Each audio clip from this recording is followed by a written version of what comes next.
अभी खरीदिए कोई भी कॉइन पैक और एंजॉय कीजिए एड फ्री लिसनिंग। ठाकुर के साथ हवेली के अंदर चली जाती है। हवेली के अंदर जाते ही ठाकुर जोया को अपने कमरे के अंदर ले जाता है। जैसे ही जोया ठाकुर के कमरे में घुसती है, तभी उसे अपने सामने फूलों से सजा हुआ एक पलंग दिखाई देता है। उस पलंग को देखते हुए जोया धीमे से अपने आप से कहती है, अच्छा, तो ठाकुर ने अपनी रात हसीन करने के लिए कमरे को फूलों से सजाया है, पर इसे क्या पता कि अब ये फूल इसकी मैयत में काम आने वाले हैं। ठाकुर अपने कमरे के दूसरी ओर जाता है और दराज से शराब की बोतल निकालकर गिलास में भरने लगता है। शराब गिलास में भरते हुए ठाकुर घूंघट में खड़ी जोया से कहता है, मुंशी को भेजा था मैंने मुन्नी बाई के यहाँ, पर मुंशी ने तो मुझसे कहा कि आज कोई लड़की नहीं मिलेगी। ठाकुर की बात सुनकर जोया अपने दांतों के बीच घूंघट को दबाते हुए कहने लगती है, वो क्या है ना साहब, हमें मुन्नी बाई के कोठे से पता चला कि आपको किसी लड़की की जरूरत है, तो वहीं से हम चले आए। हंसते हुए ठाकुर कहने लगता है, चल अच्छा किया तू आ गई, वैसे नाम क्या है तेरा? ठाकुर की ओर आते हुए जोया उसे कहती है, हमारा नाम चंपा है सेठ जी। जोया देखती है कि ठाकुर अपने शराब के गिलास को पीने जा रहा होता है। तभी जोया ठाकुर के हाथ पकड़ते हुए कहती है, ये क्या कर रहे हो साहब, रुको जरा, सब्र करो, हम आपको शराब पिलाते हैं, जाइए पलंग पर जाकर बैठ जाइए। शराब के गिलास को छोड़कर ठाकुर पलंग पर जाकर बैठते हुए कहता है, जल्दी आओ चंपा, मैं तुम्हारी शक्ल देखने के लिए बहुत बड़ा बेकरार हुए जा रहा हूँ, जल्दी मेरे पास आओ। घूंघट के नीचे से अपने दांत पीसते हुए जोया कहती है, एक मिनट सरकार, अभी आई। देखते ही देख जोया चुपके से बिट्टू की दी हुई गोली ठाकुर के शराब में मिला देती है। तुरंत ही वो गोली शराब में मिलकर घुल जाती है। उस शराब के गिलास को लेकर जोया ठाकुर की ओर जाती है और उसे कहती है, ये लीजिए ठाकुर साहिब, मेरे हाथों से पीजिए ये शराब। मुस्कुराते हुए ठाकुर बड़े शौक से उस शराब को जोया के हाथों पीने जाता है, पर जैसे ही ठाकुर की नजर जोया के नाखूनों पर जाती है, ठाकुर के चेहरे से तुरंत ही वो खुशी वाली मुस्कुराहट गायब हो जाती है।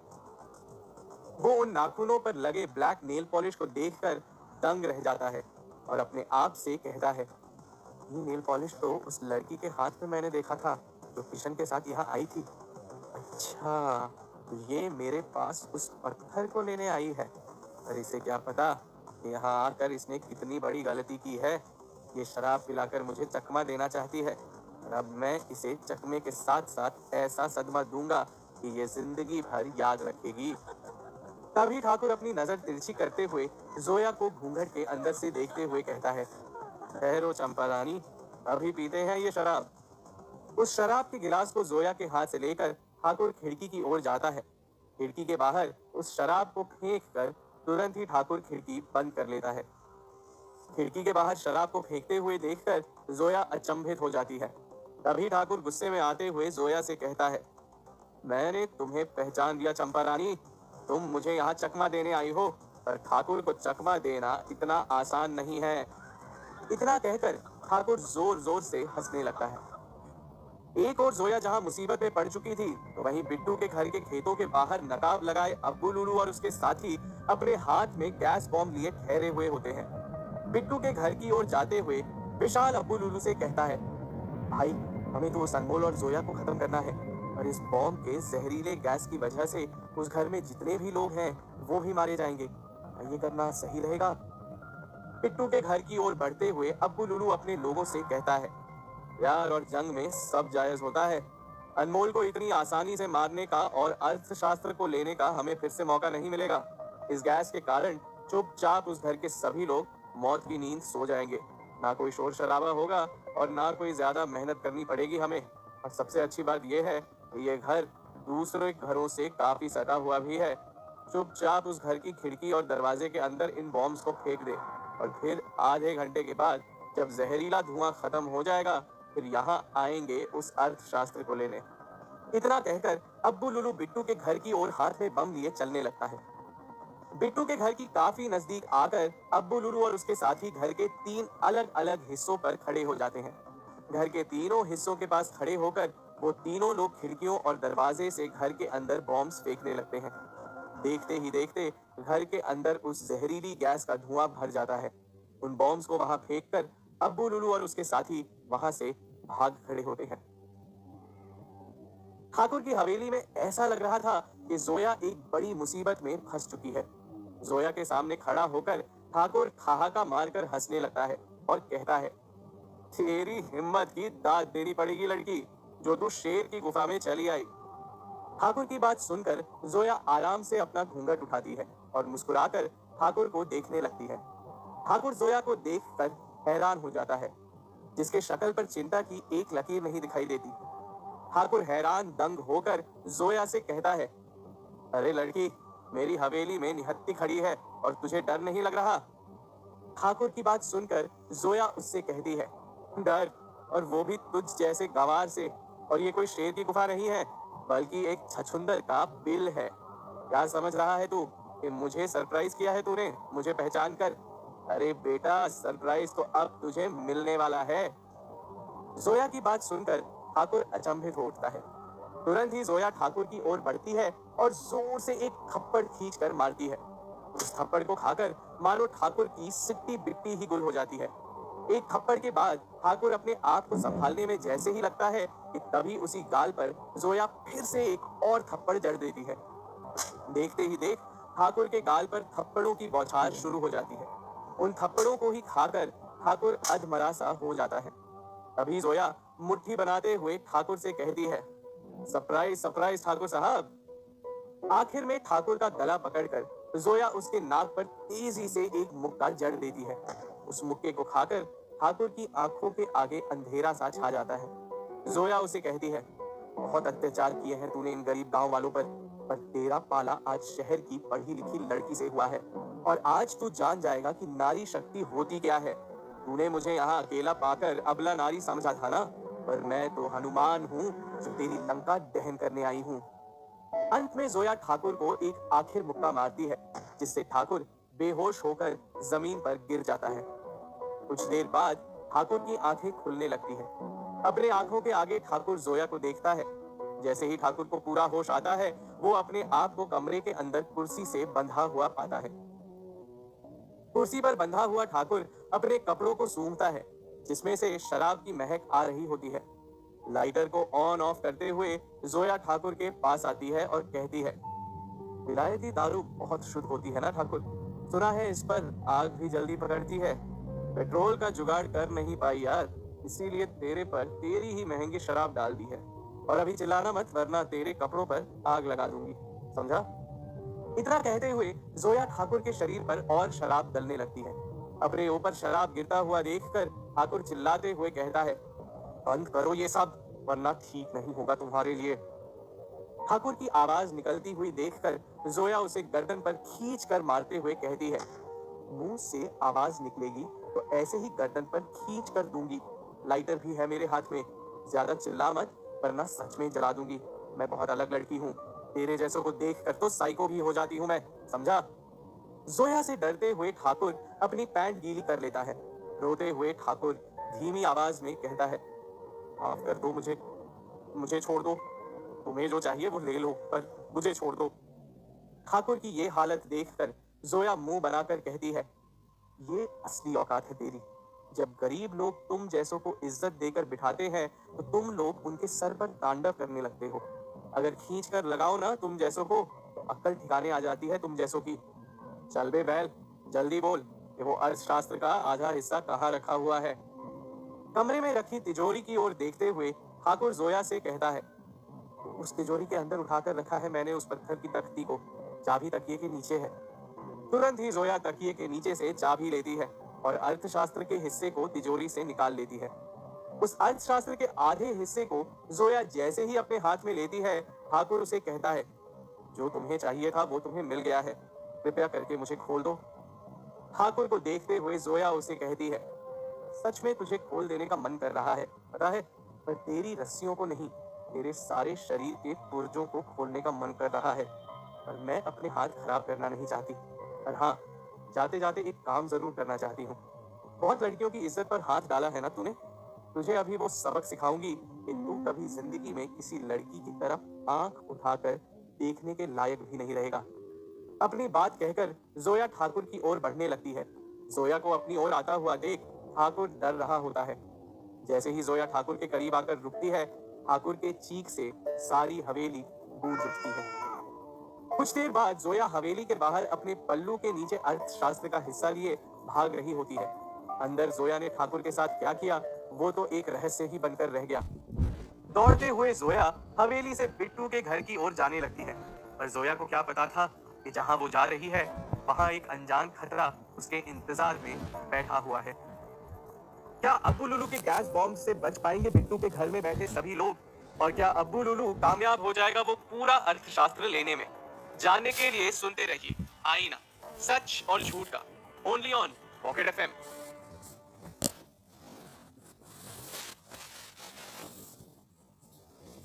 जोया ठाकुर की हवेली से बचे हुए अर्थशास्त्र के हिस्से को लाने में कामयाब तो हो जाती है, पर बिट्टू के घर की ओर जाते हुए उसे ये नहीं पता होता कि बिट्टू के घर में घुसकर वो एक बड़ी मुसीबत में फंसने जा रही थी, जहां बिट्टू के घर के अंदर घुसने से जोया की जान भी जा सकती है। जोया बिट्टू के घर के बाहर आकर खड़ी हो जाती है।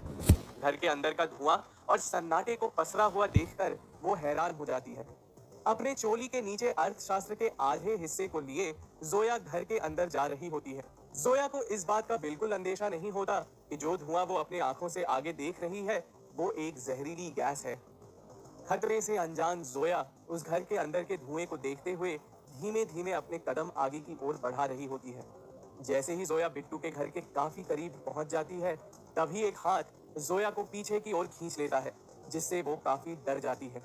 तभी जोया के हाथ से अर्थशास्त्र का आधा हिस्सा भी जमीन पर गिरने ही वाला होता है, पर जोया उस अर्थशास्त्र की बचे हुए हिस्से को नीचे गिरने नहीं देती। जैसे ही जोया पीछे मुड़कर देखती है कि आखिर किसने उसका हाथ पकड़कर खींचा है, तभी उसे अपने सामने दिखाई पड़ता है अनमोल। इससे पहले कि जोया अनमोल से कुछ कह पाती, अनमोल जोया को चुप कराते हुए घर से कुछ दूर पीछे झाड़ियों की ओर ले जाता है, जहां बिट्टू के साथ साथ उसके माता पिता सुलेखा और नरेश भी होते हैं। जोया हैरान होते हुए अनमोल से पूछती है, अरे क्या छुपम छुपाई खेल रहे हो तुम लोग यहाँ? यहाँ घर से दूर झाड़ियों में क्यों छुपे हुए हो? जोया वहां बैठे सभी लोगों से सवाल पूछ ही रही होती है कि तभी अनमोल को दूर से बिट्टू के घर की ओर आते हुए 3 लोग दिखाई देते हैं। अनमोल उंगली के इशारे से दूर से आ रहे उन 3 आदमियों को जोया को दिखाता है, जो खेतों के रास्ते से बिट्टू के घर की ओर आ रहे होते हैं। उन 3 लोगों को देखते हुए जोया अनमोल से पूछती है, कौन है वो 3 लोग? और घर के अंदर ये इतना धुआं कहां से आया? अनमोल तभी जोया से कहता है, वो 3 लोग कोई और नहीं बल्कि अब्बू लुलू और उसके साथी हैं। अनमोल की बात सुनकर जोया के होश उड़ जाते हैं। वो तेज आवाज में अनमोल से कहती है, ये अब्बू लुलू का बच्चा यहाँ आया कैसे? तभी अनमोल सारी बात बताते हुए जोया से कहता है, तेरे फोन और नीलम की जानकारी की वजह से आज हम बच गए जोया। नीलम ने ही मुझे कॉल किया था सलीम भाई से तेरा नंबर लेकर। नीलम को पता चला था कि काजल अब्बू लुलू से बात कर रही है और उसे मेरी और अर्थशास्त्र से जुड़ी हुई सारी जानकारी दे रही है। अनमोल की बात सुनकर मानो जोया के पैरों तले जमीन खिसक जाती है। वो चौंकते हुए अनमोल से पूछती है, पर काजल ने तेरी जानकारी अब्बू लुलू को क्यों दी? अनमोल जोया से कहता है, अब इस बात का खुलासा हैदराबाद जाने पर तो काजल ही कर सकती है कि उसने मेरी जानकारी अब्बू लुलू को दी क्यों। पर जैसे ही मुझे नीलम से अब्बू लुलू की जानकारी मिली, उसी वक्त मैंने बिट्टू को सारी बात बताई। तभी बिट्टू ने मुझे बताया कि गांव में 3 नए लोग आए हैं और उन 3 लोगों में से एक का हाथ लकड़ी का बना हुआ है। बस तभी मैंने बिट्टू को अब्बू लुलू की जानकारी लेने के लिए भेज दिया। बिट्टू ने अब्बू लुलू के घर पर चढ़कर उस पर नजर रखी, जहां बिट्टू ने उसे गैस बॉम्ब के साथ देख लिया और मुझे आकर तुरंत ही इत्तला कर दिया। जोया ऊपर देखते हुए प्रार्थना करते हुए कहती है, ऊपर वाले का शुक्र है जो आज हम बच गए, पर पहले ये अब्बू लुलू को हमें ठिकाने लगाना होगा। अब इस टुंडे का क्या करेंगे हम? जोया की बात सुनकर बिट्टू के पिता नरेश कहते हैं, आप उस चीज की चिंता मत करो जोया बेटी, हमारे घर पर हमला किया है उसने, आज उसे मजा चखा कर ही रहूंगा मैं। बस एक बार वो धुआं छट जाए और उन तीनों को घर के अंदर जाने दो उस पत्थर की तख्ती को लेने के लिए, तब उसे पता चलेगा कि गांव वाले असल होते क्या हैं। तभी अनमोल की नजर जोया के पल्लू के नीचे जाती है, जहां उसे एक पत्थर जैसी चीज दिखाई देती है। उस पत्थर को देखते हुए अनमोल उसे पूछता है, ये अपने पल्लू के नीचे क्या छुपाए बैठी है तू? जरा बता तो सही मुझे। जैसे ही जोया अपना पल्लू हटाती है, अनमोल को पल्लू के नीचे अर्थशास्त्र का आधा हिस्सा नजर आता है। उस अर्थशास्त्र के हिस्से को देखकर अनमोल चौंकते हुए जोया से पूछता है, ये अर्थशास्त्र का बचा हुआ हिस्सा तेरे पास कैसे आया जोया? अनमोल के जोया से सवाल पूछते ही पास बैठा बिट्टू डर कर अपना मुंह फेर लेता है। तभी जोया भी डरते हुए अनमोल से कहती है, वो मैं ठाकुर को चकमा देकर उसके हवेली से ये बचा हुआ अर्थशास्त्र का हिस्सा ले आई। जोया की बात सुनकर अनमोल आग बबूला हो जाता है। वो डांटते हुए जोया से कहता है, तू ठाकुर के हवेली में अकेली गई थी, मुझे बिना बताए? तेरी हिम्मत कैसी हुई ऐसे करने की? अनमोल का गुस्सा और नाराजगी देखकर जोया अपने कान पकड़ते हुए उसे कहती है, गुस्सा थूक दे मेरे बाप, आइंदा से कोई भी काम तुझसे बिना कहे नहीं करूंगी। देखना मैं सही सलामत वापस भी आ गई हूँ और हमें हमारी चीजें भी मिल गई और मैं शर्त लगाने के लिए तैयार हूँ कि कल के बाद वो ठाकुर भी अपनी गुंडागर्दी गांव वालों पर नहीं करेगा, बल्कि मैं कहती हूँ वो अपने कमरे से ही बाहर नहीं निकलेगा। ऐसा सबक सिखाकर आई हूँ उसे। जोया की बात सुनकर बिट्टू जोर से सीटी मारता है। बिट्टू के सीटी मारते ही अनमोल उसके गर्दन पर धीमे से मारते हुए चुप बैठने के लिए कहता है, ताकि किसी को पता ना चले कि वो लोग झाड़ियों के पीछे छुपे हुए हैं। कुछ देर बाद बिट्टू के घर के अंदर जहरीले गैस का धुआं छटते ही अब्बू लुलू और उसके साथी घर के अंदर दाखिल होते हैं। घर के अंदर दाखिल होते हुए अल्ताफ अब्बू लुलू से कहता है, शांति छाई हुई है ना भाई यहाँ पर? जरूर सभी लोग यहाँ मौत की नींद सो गए होंगे। धीरे धीरे घर के अंदर जाते हुए अब्बू लुलू अल्ताफ से कहता है, बेशक सभी खत्म हो गए होंगे, किसी का भी इस जहरीली गैस से बचना नामुमकिन है। घर के अंदर अपनी तलाश करते हुए विशाल अब्बू लुलू से कहता है, कहाँ होगा भाई वो अर्थशास्त्र का आधा हिस्सा? चारों ओर देखते हुए अब्बू लुलू विशाल से कहता है, कहीं कहीं देख, होगा कहीं। बिट्टू के घर के अंदर अब्बू लुलू और उसके दोनों साथी सामान को तितर बितर कर अर्थशास्त्र को ढूंढ रहे होते हैं। तभी विशाल रसोई से चिल्लाते हुए कहता है, ये देखिए भाई, यहाँ रसोई के अंदर रखा है इन्होंने ये एंटी। विशाल की आवाज सुन अब्बू लुलू और अल्ताफ रसोई के अंदर आ जाते हैं। रसोई के अंदर पहुंचकर अर्थशास्त्र को देखते हुए अब्बू लुलू को तभी कुछ याद आता है। वो गंभीर होकर कुछ सोचने लगता है। अब्बू लुलू की हैरान भरी शक्ल देखकर अल्ताफ उसे पूछता है, क्या हुआ भाई, आप परेशान लग रहे हो? बल्कि आपको तो खुश होना चाहिए कि आपको यह अर्थशास्त्र आखिरकार मिल ही गया। संदिग्ध भरी नजरों से उस अर्थशास्त्र को देखते हुए अब्बू लुलू अल्ताफ से कहता है, तुम दोनों ने एक बात गौर की? सारा घर हमने छान मारा और हमें अंदर एक भी इंसान की लाश नहीं मिली। अब्बू लुलू की बात पर गौर करते हुए विशाल कहता है, हाँ भाई, इस एंटीक को ढूंढने में हम इतने मसरूफ हो गए थे कि हमें इस बात पर गौर ही नहीं किया। उस अर्थशास्त्र को वापस उसकी जगह पर रखते हुए अब्बू लुलू कहने लगता है, कुछ तो गड़बड़ है, जरूर कोई बात है। गड़बड़ को भांपकर अब्बू लुलू जैसे ही पीछे मुड़ता है, तभी बिट्टू के माँ बाप अब्बू लुलू और उसके दोनों साथियों पर मिर्ची का पाउडर फेंक देते हैं। मिर्ची का पाउडर अपने आंख में जाते ही अब्बू लुलू और उसके दोनों साथी दर्द से तड़पने लगते हैं। उन्हें अपने आगे कुछ दिखाई नहीं दे रहा होता है। तीनों हवा में हाथ फिराते और चिल्लाते हुए कहते हैं, कौन है, कौन है, किसे डाली है हमारी आंखों में मिर्ची? इतना कहते हुए अब्बू लुलू अपने जेब से पिस्तौल निकालने लगता है। इससे पहले कि अब्बू लुलू पिस्तौल निकालता, तुरंत ही बिट्टू के पिता उससे पिस्तौल छीन लेते हैं और डंडे से पीटते हुए कहते हैं, हमारे घर में हमला करेगा तू? तेरी ये जुर्रत! डंडे से मार मार कर बिट्टू के माता पिता उन तीनों को अधमरा कर देते हैं और देखते ही देख अब्बू लुलू और उसके साथी जमीन पर गिरकर धराशायी हो जाते हैं। बड़ी बेइज्जती के साथ बिट्टू के माता पिता अब्बू लुलू और उसके साथियों को पकड़कर घसीटते हुए आंगन की ओर ले जाते हैं और जमीन पर पटक देते हैं। जमीन पर अधमरा लेटा हुआ अब्बू लुलू अपनी सूजी हुई आंखों से साफ देख नहीं पा रहा होता है। तभी उसे अपने सामने चलते हुए दिखाई देते हैं धुंधले धुंधले से कुछ कदम। जमीन पर लेटा अब्बू लुलू जैसे ही अपना सर ऊपर कर गौर से देखता है तो उसे दिखाई देते हैं जोया और अनमोल। चलते हुए जोया और अनमोल अधमरे अब्बू लुलू और उसके साथियों के पास आते हैं। डंडे से अल्ताफ को मारकर नरेश अनमोल से कहता है, आप कहे तो हाथ आए दुश्मन को अभी खत्म कर देता हूँ बाबू, हमारे गांव में घुसकर हम पर ही हमला किया। देखते ही देख बिट्टू के घर पर सारा गांव इकट्ठा होने लगता है। वहां उमड़ी भीड़ अब्बू लुलू और उसके साथियों को मारने के लिए व्याकुल बैठ जाती है, क्योंकि उन्हें अब्बू लुलू की हरकत का पता चल चुका होता है। जहां सारी भीड़ उन्हें जान से मारने के लिए उतारू हो रही होती है, वहीं भीड़ को नियंत्रण करते हुए अनमोल उन्हें कहता है, शांत हो जाओ सब लोग, ऐसे ही हम किसी को जान से नहीं मार सकते। तभी अनमोल भीड़ में खड़े किशन से कहता है, किशन चाचा, आप लोग इन्हें पुलिस के हवाले कर दीजिए, इन्हें मारना सही नहीं होगा। अनमोल की बात सुनकर किशन उसे कहता है, सही कह रहे हो अनमोल तुम, मैं पुलिस चौकी में थानेदार को इत्तला करके आता हूँ।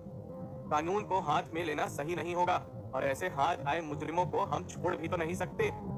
इतना कहकर किशन गांव के कुछ लोगों के साथ पुलिस चौकी की ओर तुरंत निकल जाता है। क्या अब्बू लुलू को जिंदा छोड़कर सही किया है अनमोल ने? अपनी बेइज्जती का बदला लेने के लिए अब किस हद तक जाएगा अब्बू लुलू और हैदराबाद पहुंचकर क्या करेगा अनमोल काजल के साथ?